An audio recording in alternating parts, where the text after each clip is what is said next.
Il-vot unanimu tal-MEPA li rrifjuta l-iżvilupp ta' Hondo intlaqa b'sodisfazzjon kbir mill-Lawċin.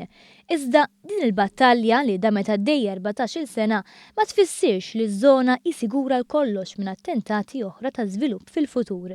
Fi stqarrija, Paul Buttigieg tal-Moviment Ħarsien Hondo fakkar kif din iż-żona għadha suscettibbli għal żvilupp għaliex bit-tibdil tal-pjan lokali tal-2006 iż-żona inbidlet minn waħda ODZ li tista' tintuża għall-agrikultura jew afforestazzjoni għal żona li tista' tkun żviluppata għal skopijiet turistiċi jew relatati mal-baħar. Il-Moviment Ħarsien Hondo stqar li din il-bidla għamlita iktar faċli biex jidħlu l-applikazzjonijiet ta' żvilupp taż-żona. Bidla li saret mingħajr konsultazzjoni mal-Kunsill Lokali tal-Qala jew mal-pubbliku. Kien innutat kif skont l-uffiċċju tal-Awditur tal-MEPA meta tqis it-tibdil sostanzjali fl-użu taż-żona, il-konsultazzjoni kellha issir. Il-moviment għamilha ċara li jekk ikun hemm imqar bini ta' akkomodazzjoni turistika waħda jinħoloq preċedent u ż-żona tkompli tkun żviluppata.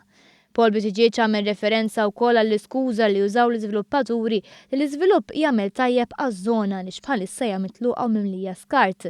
Madankollu fakkar kif huma responsabbli li jnatfu ż-żona u li saħansitra ma jagħtux aċċess lill-Ministeru Tawdex li prova inaddafaw.